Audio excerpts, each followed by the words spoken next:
On va faire des séries de 1000, les amis. 1000 burpees, 1000 pompes, 1000 tractions, 1000 miglia, 1001 nuits. Ouh, attention les amis, on est en train de partir en tête à queue. Mais non!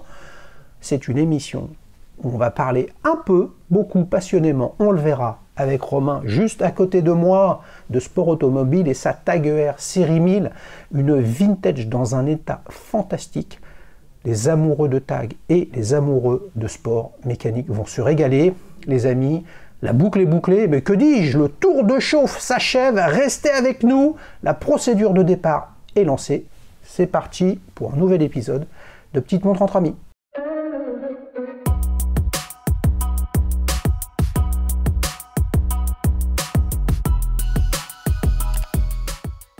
Salut Romain, ça va? Bonjour Xavier, ça va très bien et toi? Grande forme? Impeccable. Le mec, ça fait des années, je sais pas combien d'années, qui se dit il faut que j'appelle Xavier pour passer dans Petite Montre entre amis, et là tu t'es décidé. C'est ça. Et qu'est-ce qui s'est passé? Et bah, il y a eu un épisode avec Alexis, bonjour Alexis, sur les Tag Heuer vintage. Ouais. Et en fait, je me suis dit, bah enfin, Ouais. c'est pas trop tôt. Ouais. T'en avais marre des Tag Heuer Monaco? Non, j'en avais pas marre, mais c'est vrai que déjà, il y a très peu de tags qui est passé sur la chaîne. Il y en a quelques-unes qui sont passées depuis 4 ans quand même. Ok. Mais là, on parlait enfin des vintage, et je me suis dit, tiens mince, on n'a pas présenté la mienne. Et ben voilà, le mec il s'est dit pourquoi les autres et pourquoi pas moi. Bah c'est ça Dailyshoots les amis, tout le monde peut venir dans le canapé raconter une belle histoire de montre. T'es venu avec ou pas? Bah, bien sûr que oui. Est-ce que je peux l'essayer? Bien sûr. Alors les amis, en disant ça, je me rends compte que celle que j'ai mise à mon poignet, en fait elle est là sur la table, mais tu l'as vue, hein. Je l'ai vue. La lip électronique, enfin c'est celle de mon fils pour le coup, celle-là. Je peux l'essayer? Bien sûr. Oui, bah là je la reconnais, mais dis donc, elle est presque neuve. Elle est en super état, ouais. Et je vais repartir avec. Merci Romain, c'est Impeccable. fini pour cet épisode le plus court de l'histoire de Petite Montre entre amis. Tu l'as depuis combien de temps? Je l'ai depuis 2 ans et demi, 3 ans. Ouais. Alors qu'est-ce qui t'a amené sur une montre d'une marque désirée par ceux qui l'aiment? Moi j'en ai une, vous le savez les amis, je ne vais pas la rappeler 400 fois. Décriée par d'autres parce que pourrait manquer un peu de sincérité ou je ne sais quoi, etc. Et là on a un look d'une montre qui est pas sans faire penser à une Submariner.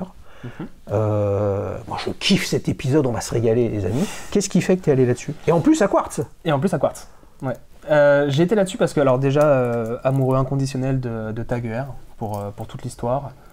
Tu bosses chez eux? Je bosse pas chez eux. Ouais, non. je vérifie. Si parce vous que avez là, une place, on peut en discuter, mais non, je ne travaille pas chez eux. Ils cherchent un remplaçant à Sergio Pérez chez Red Bull Tag Heuer. Hein, J'ai pas le même coup de volant. T'as pas le même coup de volant. Non, Ok, non. ça marche, ça marche. J'ai toujours adoré les tags, j'en ai d'autres, hein, Ouais. évidemment. Qu'est-ce que t'as d'autre? Monaco, Monaco? Ouais. Calibre 12. Calibre 12, donc couronne à 9h, à 3h, pardon. Couronne à 3 heures. Ouais, ok. Effectivement. Cadran de quelle couleur? Cadran bleu. Cadran bleu, pas mal du tout, ça. Mais ça, c'est une récente? Oui. Ok, donc là, ça à quelle année? Ça, c'est 1985, celle-là. Alors, qu'est-ce que tu vas acheter une vintage 85 chez les amis, chez Heuer, il y en a quand même des trucs de malade mental. Ouais. Je ne sais pas si vous avez vu cette vidéo avec Jérôme, où on a sorti des close-up avec la loupe Eagle Eye Watches, les amis. Je vous remets le lien si vous êtes intéressés par le kit Eagle Eye Watches en partenariat avec Dailyshoots. Il y a un code, hein, Dailyshoots, vous avez une réduction dessus. Il est venu avec une Heuer Montréal et une Heuer Otavia GMT. Tout ça années 70 de malade. Magnifique. Mécanique. Ouais. Qu'est-ce qui fait que toi, tu es allé sur un modèle qui a démarré simplement avec le blason Heuer, puis après avec Tag, parce que la propriété avait changé? Qu'est-ce qui fait que tu es allé là-dessus plutôt que d'aller sur du vintage? Alors, au départ, je cherchais la 1000 Series en Heuer. Ouais. Introuvable. Introuvable, ou alors à des prix complètement stratosphériques. Et on parlera d'une autre d'ailleurs, si tu veux, tout à l'heure. Mais je l'ai trouvé dans cette condition-là, boîte, papier, 1985, donc l'année du rachat de Heuer par Tag. Ouais. Full set, et à un prix défiant toute concurrence, j'ai sauté dessus. Tu savais qu'elle était à quartz? Je savais qu'elle était à quartz. Ok, à quel prix tu l'as acheté? 789 €. 789 €. Je vous avais dit, c'est des séries de 1000, hein. On est en dessous de 1000, etc. Mais aujourd'hui, c'est la série 1005. Ouais, 1002, 1003, 1005. En fonction de l'état. En fonction de l'état. Ouais. Ok, mais pourquoi ce modèle pour autant? Qui est quand même... Et si tu mets un logo Tudor d'Epox ou Ouais. Rolex, Ouais. c'est pas très éloigné, même très proche d'une Sea Dweller, puisqu'il n'y a pas de cyclope. C'est ça, hormis que le diamètre est Ouais, un peu plus ok, compact. ok. Mais je suis un amoureux de tag. Je suis pas forcément chez Rolex. Ouais, ok. Tudor pourrait me séduire. ouais. Mais là, pour le coup, c'était... je l'ai cherché. J'en voulais une comme ça parce que ce bracelet, effectivement, rappelle certaines maisons. Le Jubilé. Ouais. C'est ça. Qui est en super état, qui est ultra confortable. Hein, c'est impressionnant. Ouais, cette lunette, ce côté plongeuse vintage, mais en petit diamètre. J'aime pas les diamètres en 40, 41. Je trouve que ça fait trop gros sur mon poignet, même si je pense que je pourrais. Mais j'aime pas l'aspect que ça donne. Je voulais en fait ce 38 mm avec les index en tritium, les aiguilles en tritium. C'est ce que je recherchais en tout cas. On vous a fait des photos, les amis. On a essayé de jouer un petit peu avec le tritium qui est encore, en super état. C'est vrai qu'elle est dans un état cosmétique franchement qui est sympa, mais on voit quand même qu'elle a été portée. Ouais, bien sûr. Et ça c'est vraiment bien. Tu disais, tu es un grand fan de tag. Comment tu expliques ça? Je sais pas. La première montre chronographe vraiment qui m'avait tapé dans l'œil, c'était une Carrera, la toute basique. Boîtier acier, cadran noir avec les 3 chronos. Mais une récente ou une vintage? C'était une récente. Ouais. Mais c'est des grosses montres. Hein. Ouais, c'est du 41. Ouais. Du 43 même, je crois. Ouais. Alors, et Tagger, ils ont sorti récemment, non, il y a 6-9 mois, un modèle dit Glassbox, sans lunettes. Oui, avec un verre extrêmement bombé, on a l'impression qu'il rentre un petit peu dans le cadran. Ouais. Très réussi, petit format, mais sinon les Carrera quand même de ces dernières années, c'est du 44, c'est du... c'est pour les mecs balèzes. Je dis pas que Romain est pas balèze, je veux dire, mais ça n'a rien à voir avec un petit diamètre en 38. Bien du tout, hein. Sur Carrera, tu as aussi les modèles de chez...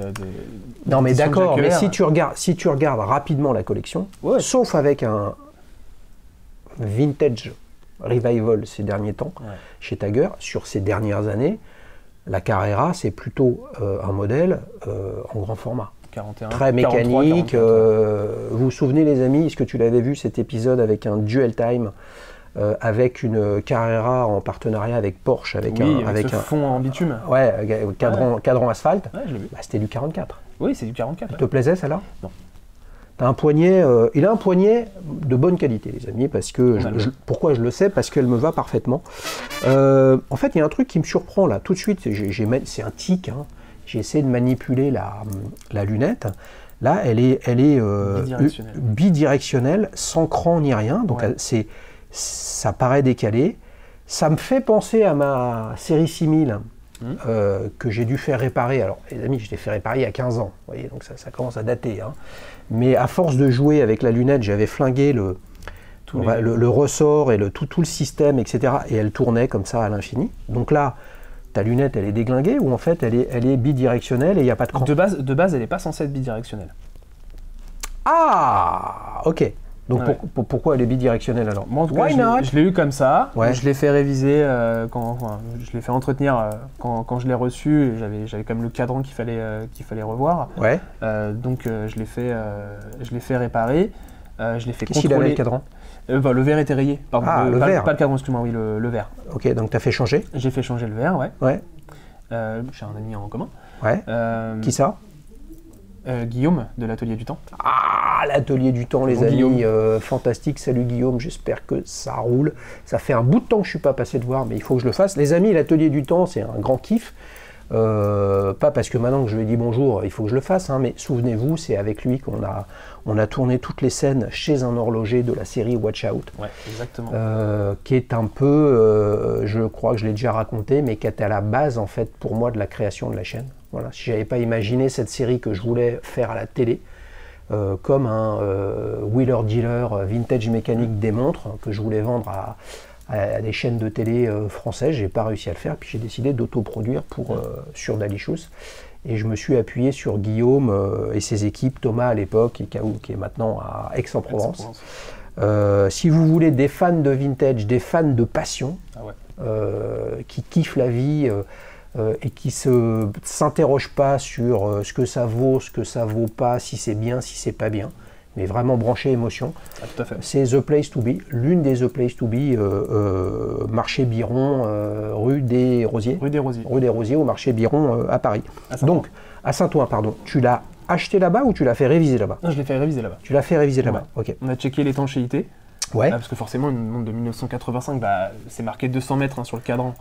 Ouais, mais justement, mais elle est étanche à 200 mètres alors que tu n'as pas de couronne vissée. Alors, elle est plus étanche à 200 mètres. Ah, ok. Attention. Ok, ah, voilà. Ok. Alors après, c'est pareil, hein, c'était ce qui était marqué. Là, en tout cas, Guillaume a fait le test. Elle est encore étanche pour l'instant à 5 ATM. Ok. Donc, après, c'est pas une montre que je mets pour aller dans l'eau. C'est vraiment mon délit de tous les jours. Pas me prendre la tête le matin. C'est léger, c'est confortable, c'est petit, c'est discret. C'est fin. Et ouais. Il y a tous les attributs en fait de la montre à quartz de cette époque-là. C'est ça. Pour moi, c'est la bien facture. On le sent. C'est l'objectif, c'est pas de faire pas cher. Non. À l'époque, c'est de faire une bonne montre. Et puis, c'est fin parce que y a un calibre à quartz, un mouvement à quartz dedans. Et de fait, calibre à quartz, c'est plus léger qu'un mouvement mécanique. Donc, évidemment, c'est agréable. C'est un peu, je vais le chauffer quand même, hein, parce que c'est un peu l'opposé avec la Tag Heuer Monaco, qui est une montre grosse, agressive, lourde, épaisse. Ça lui fait pas beaucoup d'attributs positifs, hein, cette montre. C'est deux philosophies différentes, mais au final, c'est ce qui fait que j'arrive à avoir... un jour, tiens, je vais prendre celle-ci, l'autre jour, je vais prendre celle-là. Et puis après, la Monaco, je l'avais achetée quand je passais beaucoup de temps en voiture ou en bureau, donc j'ai de quoi la porter, c'était pas un problème. Là, aujourd'hui, je passe beaucoup de temps en moto. La Monaco, ne serait-ce que quand tu veux mettre le gant, ça passe pas, quoi. Quand tu veux mettre le gant, ça passe pas. Quand tu veux mettre ta chemise, ça passe pas. Quand tu veux mettre ton blouson, ça passe pas non plus. Non, je déconne. Non, mais c'est un... Vous vous souvenez, tu l'as vu cet épisode avec Maxime et sa Bamford? Oui. Maxime, il va revenir. Hein, Maxime, je compte sur toi. On avait calé une date pour des raisons compréhensibles. On a dû reporter, mais il a une autre Tag Heuer Monaco, série limitée, 50e anniversaire. Commence à faire des économies. Tu vas te faire fissurer, les amis. Je vous rappelle que si vous n'avez pas vu la vidéo d'il y a quelques semaines avec les deux Tag Heuer dont je te parle là, ER, donc avant le rachat de... Alors, attention, avant le rachat par Tag. Oui. Entre 82 et 85, ER avait déjà été vendu. Oui. À qui? Je sais plus. Mais si tu donnes la réponse, tu as droit à la casquette. Le deal. Ouais, alors Plouf plouf. Non, j'ai pas. T'as pas? Aïe, pendant 2-3 ans, ça a appartenu à Piaget. Ah ouais. Il y a des modèles de cette époque-là. Il faut que j'en trouve une un jour, parce que c'est des montres où on a l'impression qu'on a, comme dans le Pacte des loups, tu te souviens de ce film, voilà, où ils amènent une truite avec de la fourrure. Oui. Voilà. Et ben en fait, c'est un peu ça, les Tag Heuer les ER de cette époque, c'est-à-dire qu'il y a le côté bijou féminin, élégant, enfin exubérant comme un bijou, et puis de l'autre côté, l'attribut chronographe sportif de ER. C'est pas la carpe et le lapin, c'est la truite et le castor du Pacte des loups. Si vous n'avez pas vu le Pacte des loups, tant pis pour vous les amis, mais essayez de le regarder. C'est un super film. C'est pas mal. Ouais. En parlant de ça justement, on reviendra à ta montre après. T'aimes la Formule 1? Plus maintenant. Tu t'en as marre de t'emmerder? Ouais, il regarde le MotoGP les amis. Eh oui, tu sais que j'étais au Grand Prix de France MotoGP. Ouais, tu l'as dit la dernière fois. Fantastique les mecs, hein. Je vais y retourner. Et merde, ça fait encore un week-end de plus. Putain, je sais pas comment je vais m'organiser, quoi. Bon, bref. Qu'est-ce que tu penses de la réédition de la Tag Heuer Formula One? J'adore. Ouais. Avant, j'étais pas un grand fan. Je crois que tu as fait une émission il n'y a pas longtemps non plus avec une Formula One. Nope. Non. Alors, c'était une ancienne. Ouais. Mais il y avait eu, tu as fait une émission avec bien sûr, avec un cardiologue, les amis. Oui. Hein, je veux dire, et suite à ça, déjà, j'avais re-regardé les nouvelles éditions. Et c'est vrai que ça m'intéresse de plus en plus. Je pourrais me laisser tenter par une Formula One. Ouais, alors, à quartz, c'est pour ça que je t'en parle. Ouais. Et deux, donc ça veut... Non, mais bouge pas. Quand je dis à quartz, c'est que ça t'effraie pas. Non. Voilà. 1500 balles, qu'est-ce que t'en penses? Neuve? Bah oui, ils viennent de les lancer. En partenariat avec un mec qui s'appelle Kit. Alors Kit, pour moi, c'est la voiture dans le K2000. Donc en fait, j'ai un problème, c'est qui Kit sinon? Tu sais qui c'est toi? Kit. Ouais. Hormis la voiture dans le K2000. Bah voilà, bon bah il n'est pas concerné, tu es passé à côté de leur com, mais toutes ces montres acidulées qui pourraient faire penser à une sorte de réponse de Tag Heuer / Groupe Swatch, hein, enfin à l'intérieur de LVMH qui répond au groupe Swatch avec sa Moon Swatch et sa Blancpain, de sortir des modèles comme ça, où là c'est pas un crossover, mais bon, mais 1500 balles quand même pour une montre que je vais qualifier d'intégralement en plastique, est-ce que ça pique pas un peu? Est-ce que c'est pas un peu une erreur quand même pas une erreur de casting, je me pose la question, mais pourquoi je dis ça? Parce que quand c'est sorti, je me suis dit merde. Tu sais pourquoi? Non. Je suis en train de chiner les amis, mais je vais la trouver. Une Formula One d'époque, bracelet noir d'origine forcément, avec boîtier gris tel que c'était à l'époque, cadran vert, lunettes vertes. Pourquoi? Parce que j'ai une auto ancienne que tu as déjà vu, que vous avez déjà vu les amis, qui a cette couleur-là. Et le combo Porsche Tag de même couleur, ça me kiffe bien. Et là, je me dis, merde, en fait, les prix vont augmenter parce que, tu vois, cette réédition va donner envie au vintage. Mais c'est ça aussi la construction d'une marque. C'est ressortir un truc ancien qui va donner de la valeur au vintage et qui, en fait, imprime ton ADN comme une marque historique. En effet. Alors ça, 750 balles. Ouais, mais après, t'as dû mettre un petit billet quand même de bleu vert. Ah, il est bon pote. J'ai payé Guillaume, hein, il m'a pas fait gratuit. Non, mais bien sûr. Mais disons que je lui amène quelques montres. Bah voilà, non mais qu'est-ce que tu veux, c'est ça. En plus de faire du bon boulot et de passer un super moment dans une boutique, c'est un vrai commerçant qui fait la différence entre quelqu'un qui vient une fois et enfin qui est un client aussi, puis quelqu'un qui revient régulièrement, qui est fidèle, etc. Là, donc, elle n'est plus étanche à 200 mètres, mais à 50 mètres. Donc, pas de couronne vissée. Ça me surprend, parce que j'ai l'impression qu'à cette époque-là, il y avait le fameux Six Features, c'est-à-dire lunettes unidirectionnelles, couronne vissée, double sécurité sur le fermoir, lunettes au tritium, puis il y avait d'autres attributs, et là, il n'y a pas de couronne vissée. L'agrandisseur de bracelet pour la combinaison. Comment ça marche? Tu tires. Hop là. Oh yeah! Purée, comme sur une Sea Dweller. Et tout pareil. Tout pareil, ok. Mais en fait, moi j'ai l'impression quand même qu'une des raisons de l'achat de cette montre, qui ressemble, comme on le disait tout à l'heure, ce qui est drôle, c'est que sa lunette mate comme ça, vraiment très très mate, elle pourrait faire penser un peu à une lunette de Pelagos là. C'est marrant ça. Non mais est-ce qu'il n'y a pas là-dedans aussi une volonté de revendiquer le côté je préfère les montres que personne ne veut avoir pour avoir mon petit trésor caché parce que j'ai pas envie de ressembler au voisin? Alors c'est exactement ça. Je fais de la psychologie les mecs. Si tu m'as pas posé la question de l'adjectif de la montre. Mais ça va venir. Ah, pardon. Ça va venir. Il est pressé, il a envie que ça se finisse, mais non, je vais le cuisiner à petit feu. Mais non, je suis pas un grand fan je suis fan de l'histoire de Rolex, mais je me vois pas avec une Rolex au poignet.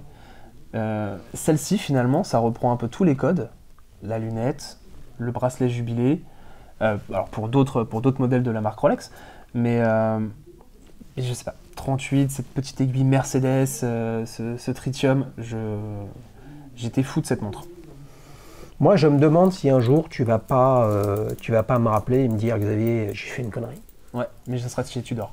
Ah ben oui, mais c'est l'antichambre. C'est l'antichambre, effectivement. Ok, il va nous parler de tout ça tout à l'heure dans la séquence T'as prochainement. Tu parlais de Rolex. Les amis, franchement, je vous mets le lien là en description. Pierre-Yves Donzé, il a sorti un bouquin il y a quelques semaines. Qui s'appelle Rolex, la fabrique de l'excellence. C'est de très très loin le meilleur bouquin que j'ai pu consulter. Alors je l'ai reçu, je ne l'ai pas complètement lu, je l'ai parcouru rapidement sur Rolex parce que il y a un travail quasiment scientifique, pour moi de chercheurs que de journalistes, où on comprend au travers de faits toute l'histoire de la marque, déconnecté, pour moi, décorrélé, ou alors c'est tellement bien écrit que je me suis fait avoir, mais connaissant la bibliographie de Pierre-Yves Donzé, j'y crois pas une demi-seconde, c'est extrêmement intéressant parce que on met complètement de côté les poncifs et le narratif marketing de la marque. Ouais. Et si le Rolex est très très très fort et le plus fort de tous sur le sujet, c'est parce qu'il raconte une vraie histoire très bien dite. Okay. Voilà. Pierre-Yves Donzé, il met de côté la narration descendante de la marque pour vraiment en parler. Moi, je pense que c'est vraiment un bouquin très très réussi pour en savoir plus sur Rolex. Donc je t'invite quand même, tu cliqueras sur le lien, tu regarderas. 25 balles le bouquin, et on apprend plein de choses. Et ce qui nous intéresse, les amis, sur Dalichus, c'est pas de savoir, c'est d'apprendre. Est-ce que tu as un petit adjectif à me donner? Merci Xavier. Pour le coup, ça va reprendre ce qu'on disait avec Rolex et autres. Du coup, elle est farceuse. Farceuse? Ouais. Ah non, mais ça, c'est le mec. Ça fait 2 ans qu'il cherche un adjectif qui n'est pas passé, quoi. C'est ça. Ça existe comme adjectif, ça? Bah ouais. Ouais, ok. Non, mais elle est farceuse, donc à l'opposé de frimeuse. Oui, en fait, dans le sens où beaucoup de personnes, ça m'est arrivé, m'ont dit le mec, il a une Rolex. Non. Beaucoup pensent que c'est une Rolex. Ok. À cause du bracelet jubilé qui pourrait rappeler une Oyster, et de la lunette qui pourrait rappeler effectivement une Sub. Non. Mais attends, si je te taquine 2 secondes quand même, sur le sujet, on pourrait se dire que tu pourrais être tenté par une montre hommage. Tous ces trucs sordides, vous savez ce que j'en pense, qui viennent... voilà. Et ouais, mais non. Non, parce que celle-ci pour le coup... ce modèle-là, elle est passée dans des films. Très peu de personnes le savent. Dans quel film? Le Loup de Wall Street. Ah ouais? Bah ouais. C'est Leonardo DiCaprio. Il a cette montre-là? Accessoirement, Leonardo DiCaprio. Alors, il l'est plus là depuis quelques années, mais Leonardo DiCaprio a toujours été un ambassadeur TAG. Oui, c'est vrai.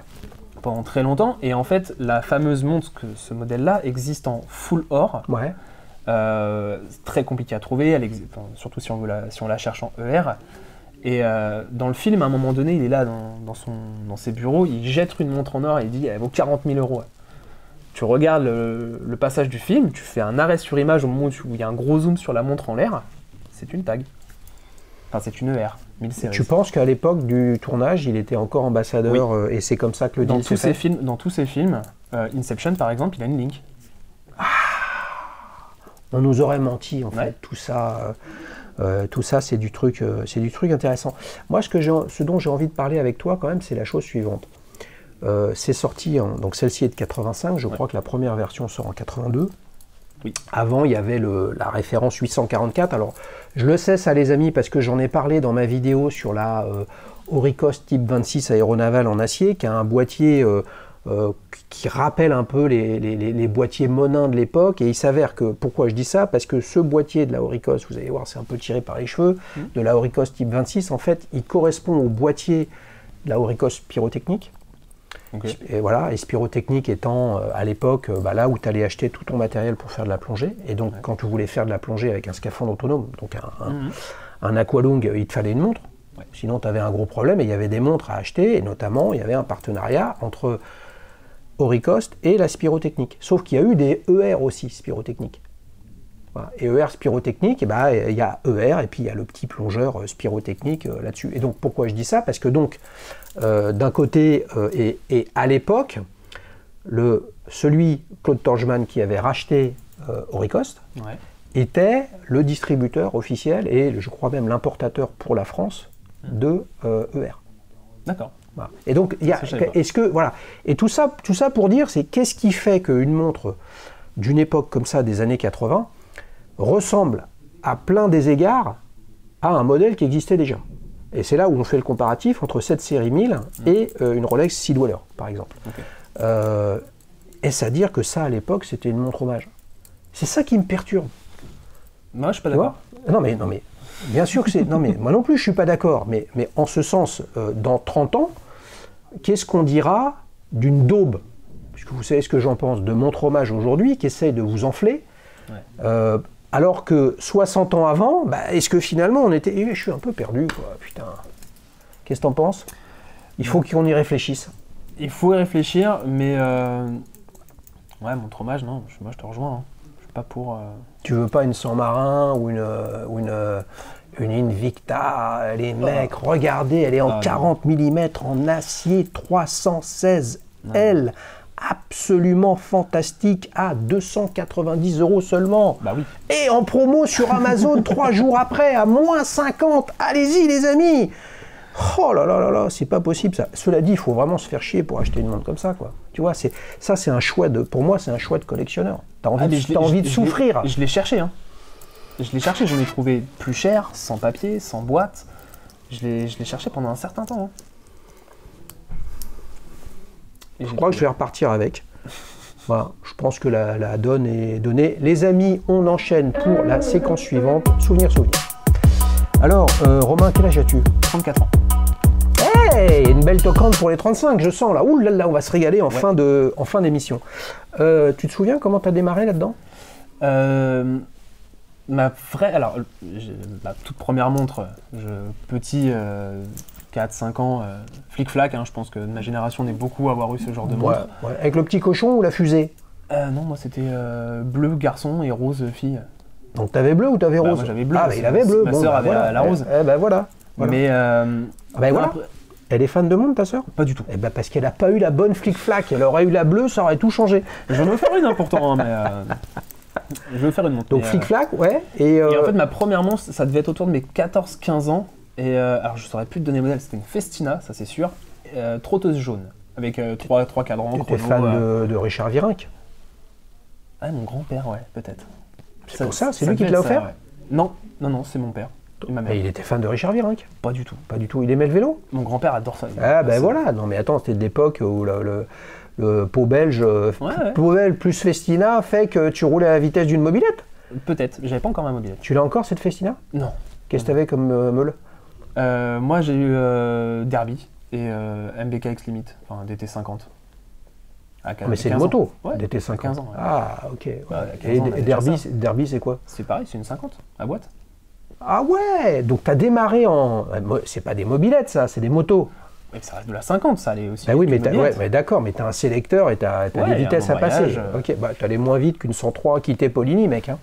Avec un carbu de 75, tu déglinguais tout le monde. Hein. Ouais. Ok. Ah, c'était autre chose. Hein? C'était autre chose. Je te verrais bien, moi, avec une YZ50, tu vois, un truc qui lamine tout, quoi. Ouais, 125 la YZ, minimum. Ouais, mais là, tu te fais arracher les bras. Bah ouais, mais c'est le but. C'est le but de la moto, les amis. Oui, c'est bien sûr ce qu'on a vu au Grand Prix de MotoGP, les mecs. Ils ont des cicatrices partout, ils se font arracher les bras. Hein. Je veux dire, ça pousse trop fort. Le freinage surtout. C'est même pas tant l'accélération, c'est le freinage, c'est très dur. Il y en a plus d'un qui a une cicatrice au menton, hein, je veux dire.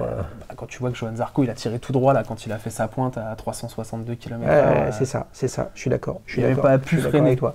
Donc, motobilette. Ouais. Voilà. Festina. Festina. Et la première montre que toi, tu t'es acheté? Première montre que je me suis acheté. Et on a tellement acheté les mecs qui s'en souviennent plus. Ouais, mais j'ai acheté beaucoup de choses où je connaissais rien encore. Bah, dis-nous, mais ça va rester jusqu'à la fin des temps. Hein. J'ai eu de la Casio, j'ai eu de la G-Shock. C'est bien ça. Ouais, j'ai eu de la Michel Arbelin. C'est bien aussi. Mais la première vraiment où je suis rentré dans l'horlogerie, Tag Monaco. La Tag Monaco. Ouais, pour mes 30 ans. Tu l'as acheté neuve? Alors, jamais portée. Mais neuf de stock, on va appeler. Ouais. Ok. T'as acheté ça combien? 3 450 €. Et elle a combien neuve en boutique aujourd'hui? 7 200, je crois. Ah ouais, les mecs. Non, x2 en 5 ans, en 4 ans, c'est pas beaucoup. C'est pas le même calibre qu'aujourd'hui. Aujourd'hui, on a le 0,2. Moi, j'ai le calibre 12. C'est la même base. Ouais, un produit un peu différent. Mais en tout cas, c'est pas le même gamme de prix. Non, parce mais que moi, pour l'histoire, la personne qui a mis en vente la Monaco, en fait, je cherchais pour mes 30 ans. Je suis du 10 novembre. Et du coup, je la vois sur les sites traditionnels, hein, sur lesquels on va toujours pour acheter des montres.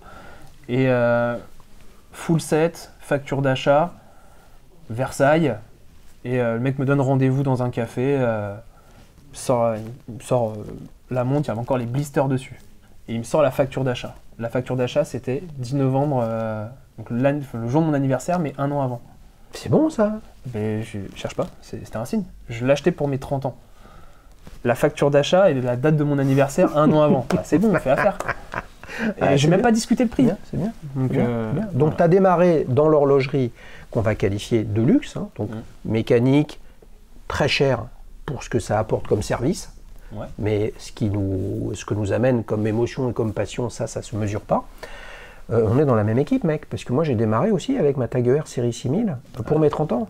Ah bah c'est beau. Ouais, mais t'es dans la merde, mais il va falloir en acheter des toquantes maintenant. J'en ai quelques-unes. Ah, il en a quelques-unes. Ouh là là là là là là. Et alors, entre la Tag Heuer et celle-ci, tu peux m'en citer une qui t'a particulièrement marqué, que t'aimes bien? Et bah c'est simple. 10 novembre, j'avais ma Monaco. Ouais. 6 jours après, je commandais ma Baume et Mercier. Mais qu'est-ce qui t'est arrivé? Why not? Bah, chronographe. Moi, l'idée, en fait, c'est d'avoir des montres qui soient assez diversifiées dans ma collection. Ouais. Je les achète absolument pas pour spéculer, pour revendre ou quoi que ce soit. Je les achète parce que je les aime, parce que je les porte. Je veux pas les laisser dormir, je les mets pas dans un coffre. Mais c'est quoi cette Baume et Mercier? C'est une classique, une Classima. Une Classima? Ouais. Voilà. Automatique, cadran blanc. Par contre, j'ai changé de bracelet parce que les bracelets Baume et Mercier sont pas fous. Donc j'en ai fait faire un chez Camille Fournet. Quel type d'index? Romain, chiffre romain. Ouais. Ah, chiffre romain, c'est pas facile. Hein. Tu voulais une montre super classique. Ouais, je voulais une montre habillée, une dress watch. J'avais un chronographe, une dress watch. Après, plongeuse, tout le watch. Faut qu'il aille sur une ER époque Piaget. En plus, je te vois bien avec un truc biton, or et acier, avec les tatouages là. Là, tu vas envoyer du lourd. On parlera après. Ça va être fantastique, les amis. Avant qu'on enchaîne, attention, sur ta prochaine montre, on a le célèbre maintenant et habituel 60 secondes chrono. Je t'envoie des questions à plus soif. Tu me réponds oui ou non. Tu me réponds. Ouais, ok. T'as même pas une phrase à faire. Tu me réponds ce qu'il y a dans la question. Allez. D'accord? Nouvelle Tag Heuer Formula One, top ou toc? Toc. T'es plus Rolex ou Seiko? Seiko. Chronographe ou plongeuse? Plongeuse. Chiffre arabe ou chiffre romain? Les deux. Suisse ou japonaise? Suisse. Ta Tag Heuer actuelle préférée? 1000 Series. Remontage manuel ou automatique? Les deux. Le montre à quartz, c'est le diable? Non. La marque de tes rêves? Patek. Tu préfères acheter neuf ou d'occasion? Occasion. Intéressé par le vintage? Oui. Intéressé par les micro-marques? Oui. Tu veux en citer une? Baltique. Poignée de Thanos ou de rat? Entre les deux. Ta marque préférée? Tag. Bracelet rubber ou bracelet NATO? Les deux. Intéressé par les marques chinoises? Non. Boucle ardillon ou déployante?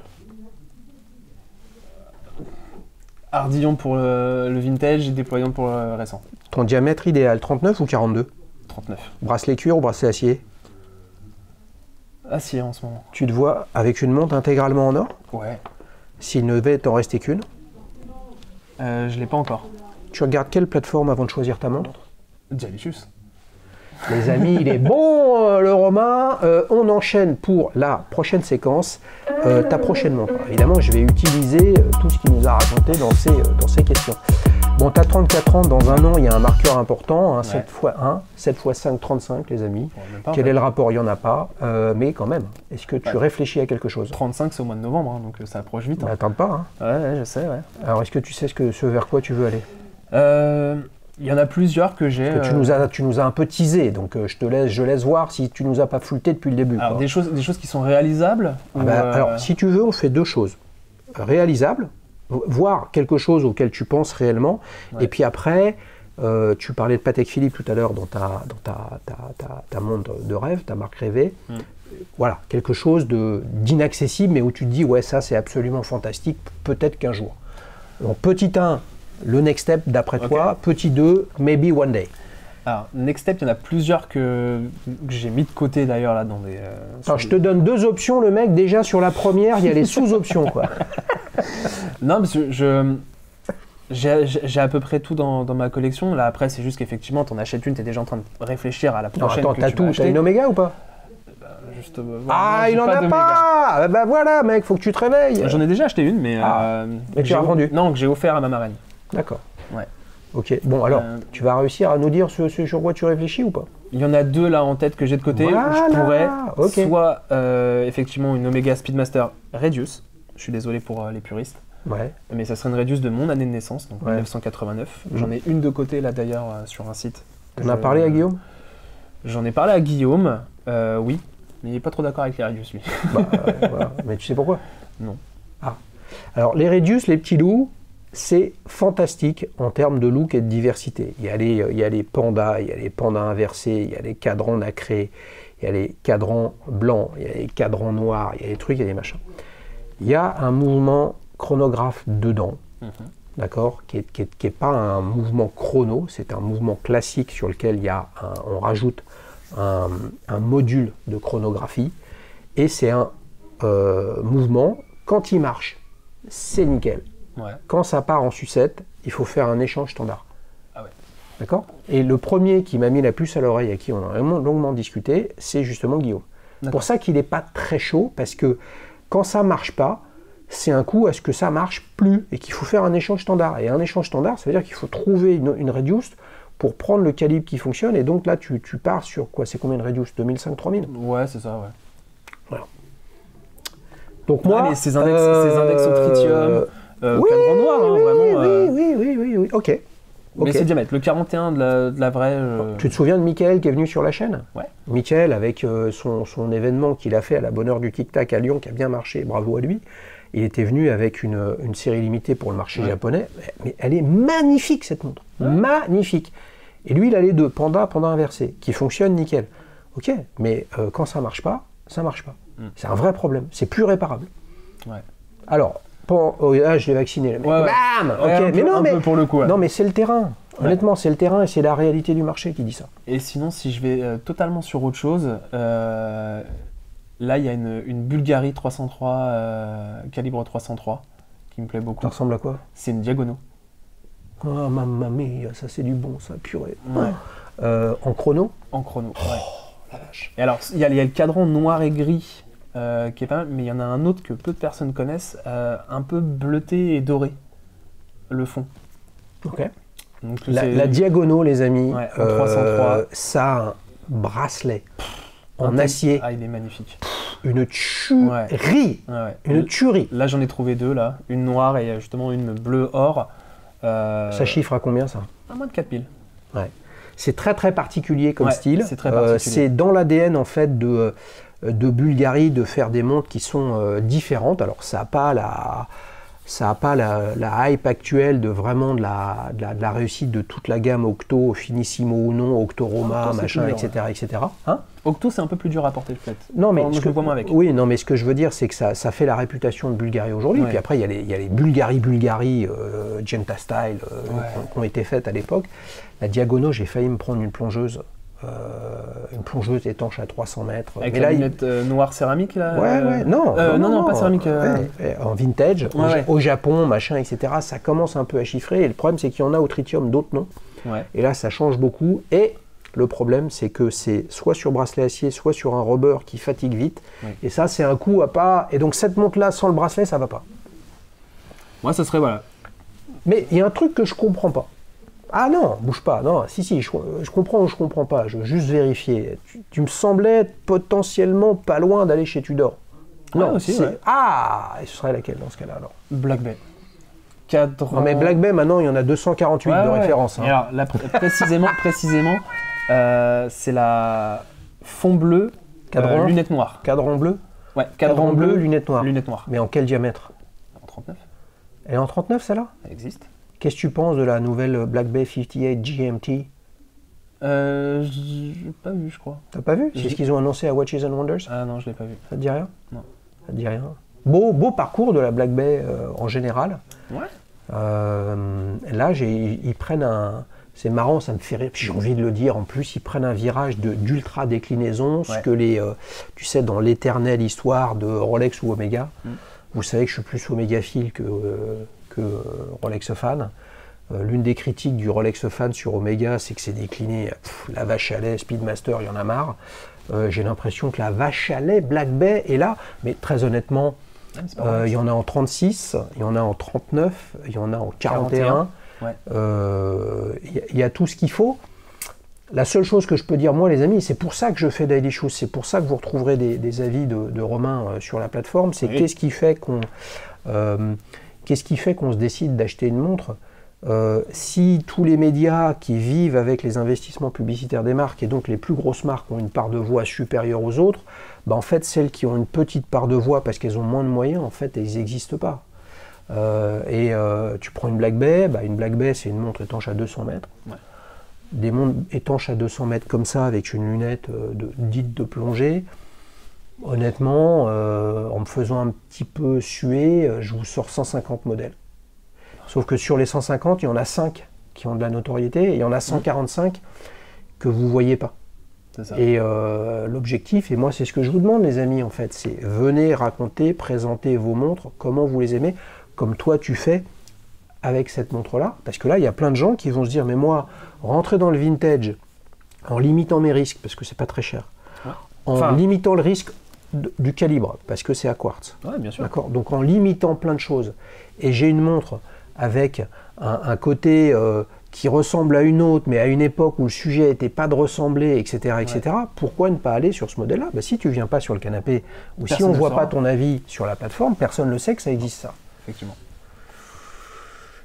C'est aussi pour ça que je t'ai appelé. Hein. Ouais, donc Why Not, la Tudor. Ouais. La Reduce, mais là, purée, je viens de me mettre un petit... Je veux bien non, mais mon objectif était de te dire, ça me paraît, ça peut être chaud.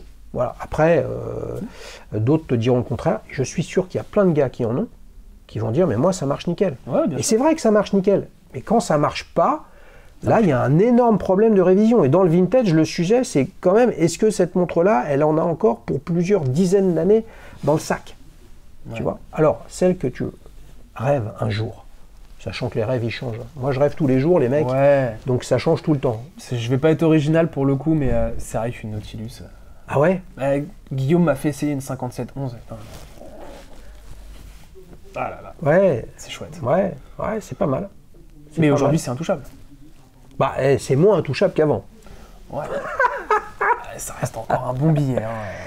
Ouais, c'est intéressant comme remarque. Moi, je pense que quand même, ce produit-là, aussi intéressant soit-il, parce que c'est quand même un marqueur des années 70, en fait, dans 10 ans, le sujet, ce sera le marqueur des années 80, et on reviendra peut-être plus à des choses comme ça. Je l'espère. Voilà, mais ça voudrait dire que ce dont tu rêves là, en fait, c'est tu rêves d'une montre extrêmement branchée aujourd'hui, mais tu aurais pu me dire, mais tu me l'as pas dit entre guillemets, mais plutôt chez Patek en fait c'est leurs complications qui m'intéressent, ou c'est un truc spécifique. Moi typiquement chez Patek, ce qui me branche, pour moi la plus belle des complications c'est le quantième perpétuel, et donc c'est pour moi ce qui fait qu'on reconnaît une Patek, c'est leur triple guichet 11h, midi, 13h. Voilà, ça me plairait beaucoup avec la complication qui va avec. C'est pas branché du tout, c'est ultra classique. Honnêtement, je pense qu'il y a 15 ans, j'aurais dit c'est une montre de daron. Mais je suis un daron maintenant. C'est ça le problème, toi. T'as des enfants? Non, je n'ai pas d'enfants. Eh ben voilà, tu verras quand tu auras des enfants, tu vas te remettre au Casio parce qu'il faut faire bouillir la marmite pour les petits pitchounis. Merci beaucoup Romain. Merci Xavier, merci à toi. Les amis, qu'est-ce qu'on retient de cet épisode? Encore une superbe émotion, des belles photos, des super close-up faits avec la loupe Eagle Eye Watchy. Les amis, code Daily Shoes si vous voulez en ligne, il y a un pack de 15, après il n'y en aura plus. Ça c'est avec l'URL que je vous mets en description. Puis bien évidemment les amis, si vous aimez votre montre, racontez comment vous l'aimez et pourquoi vous l'avez acheté sur www.dailyshoes.com. Mais maintenant, comment on fait pour participer? On va sur quel site? Sur le site Daily Shoes. Voilà, mais dailyshoes.fr. Dailyshoes.fr, c'est une page avec un formulaire sur lequel vous dites de quel monde vous voulez parler, vous mettez vos coordonnées. Si vous pouvez venir dans le canapé le plus célèbre de la planète, celui de Petite Montre entre amis, vous êtes les bienvenus. Sinon, on fait une émission à distance, Dual Time. Les amis, rendez-vous tous les jeudis à 18h pour la passion et l'émotion et la sincérité sur les montres. On vous embrasse. Ciao, ciao. Bye bye. Bye.